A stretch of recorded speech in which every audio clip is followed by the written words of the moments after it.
You guys are not going to believe what's in here, because all around New Zealand we have these World War II fortification bunkers hiding in our very backyards.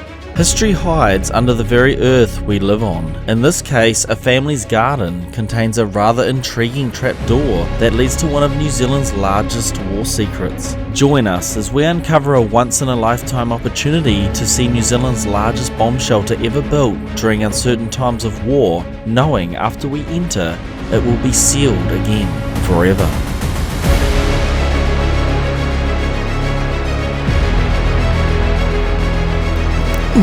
I'm going on.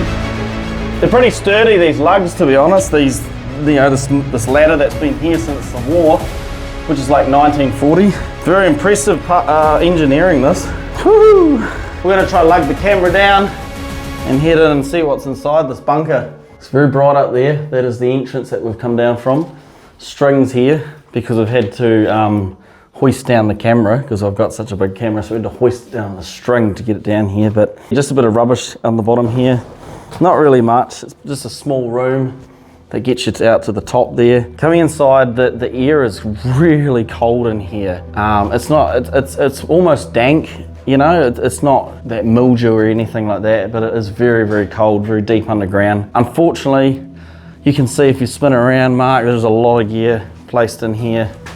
And the unfortunate thing about this is the next door neighbour has an entrance as well. Even though the people that we seek permission from owns majority of this place, the neighbour has utilised this as storage space, so we're going to have to overlook the gear in here. We're just basically looking at the bunker structure today. You can see he's put makeshift wiring and all sorts of stuff, lights and everything in here.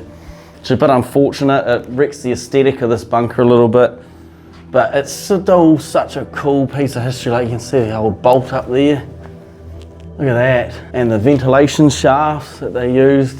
See how high that goes, man. The scary thing is, if someone dropped a grenade down there, it comes down, it's like, oh shoot, get out, boom! Someone's actually painted all this black by the looks, all black paint. It's real old graffiti that's been there for a while.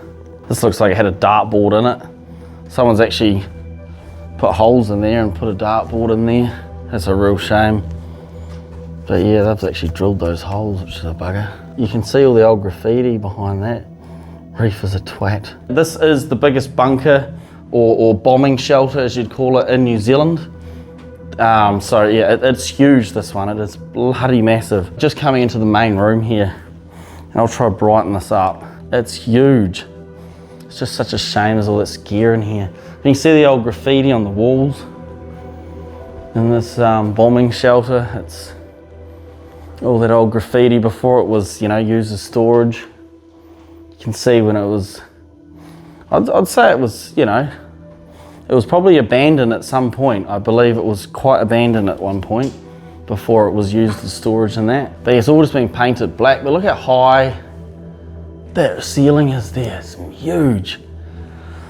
So this was used as a telecommunication point from the airport that is down that way down near the port. This was the backup communication point in case communications went out at the airport.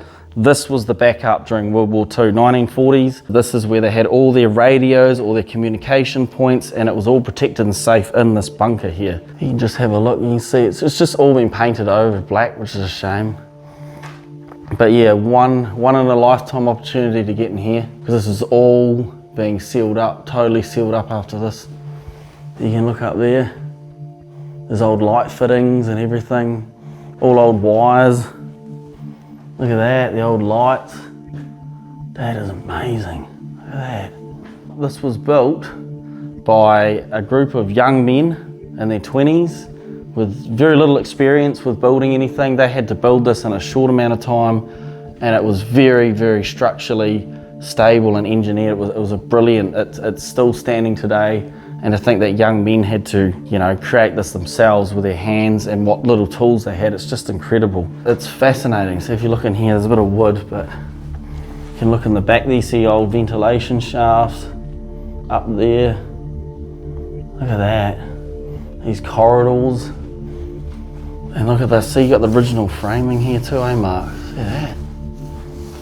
Wow, look at that. It's like I don't know what this room would be, but yeah, you've got the old light fittings up there. Look at that. You can see all that. That's amazing, see? This is the only original door left in this bunker. You can see that's held quite tightly there, I think. Oh no, you can pull this open. If you come through, you can actually pull that too. Look at that. That's the original door from the bunker there. Just all made out of wood. That's very impressive. We've got another corridor down here which leads to a doorway exit, believe it or not. If you come down here, you can see tagging from the original before it was made out to be storage.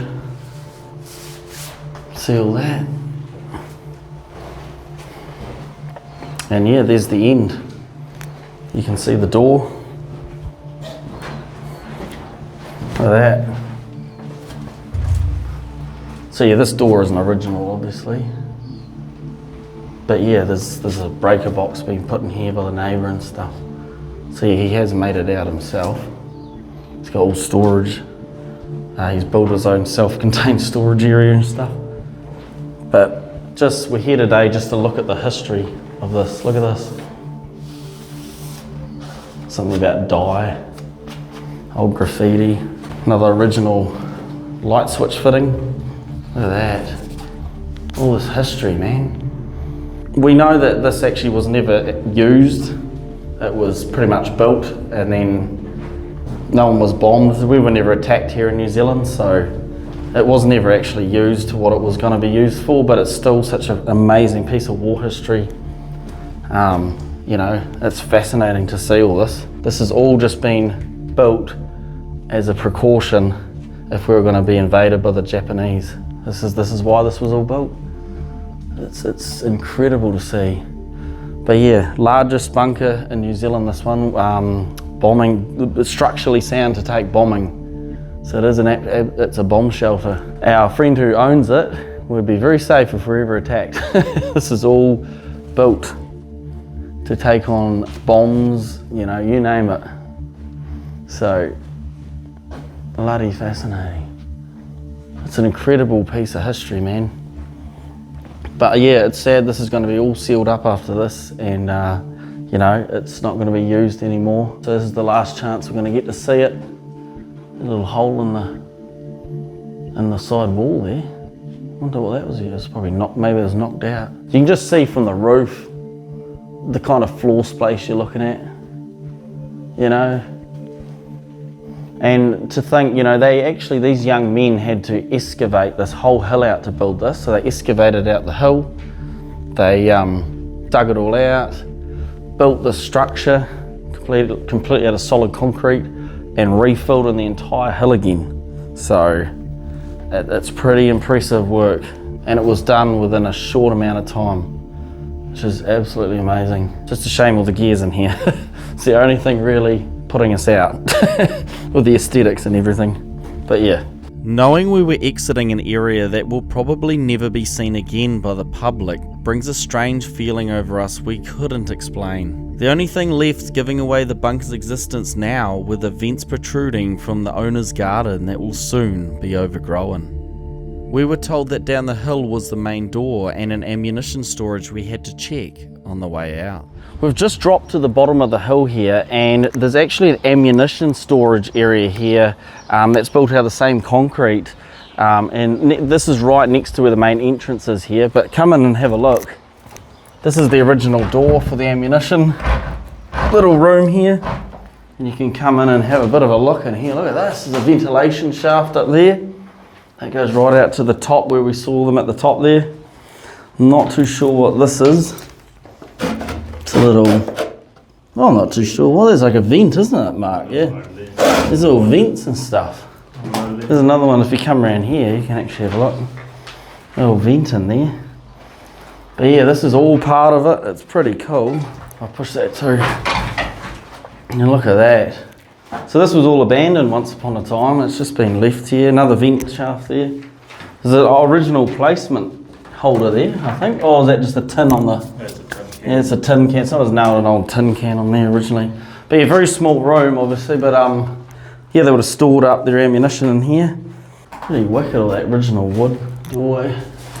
We'll go check out the main entrance as well. Just sneaking through here, we can see the original door. This is the main entrance where we were before on the other side. You can see the concrete entrance there, huge. Obviously this door has been made recently to obviously seal this all up. It's not allowed to be opened. It's all under, you know, ACC and all that nonsense, you know, it's health and safety and all that. So yeah, obviously we're just documenting this for history purposes so you guys could see in and everything like that. But yeah, that's our history right there. It's just been, you know, you think about all the manpower that went into building this, and it was never actually used for what it was intended for, but a storage unit now. So that's it. It's pretty amazing how history works sometimes, isn't it? Incredible to know what is in your backyard. As you can see, one of the ventilation shafts right here, literally in someone's garden. I mean, it's fascinating that we've just built over these old war, you know, bunkers and that, and obviously being on the hill, it's been fortified on the hill here to look over to the port so they can see the ships coming in the war and things like that, and, you know, get to the bunker if they need to. Forsaken Explorer finally back doing some explores with us. It's really cool to see, and exploring with Mark over here. This guy doing some more explores. It's good to see. I hope you enjoyed this one. It was a fascinating one to have a look through, seeing all the electrical cables and all that stuff throughout the bunker. It's been awesome. Hopefully do a few more of these if we find them, but for now we'll catch you all next time. See you later.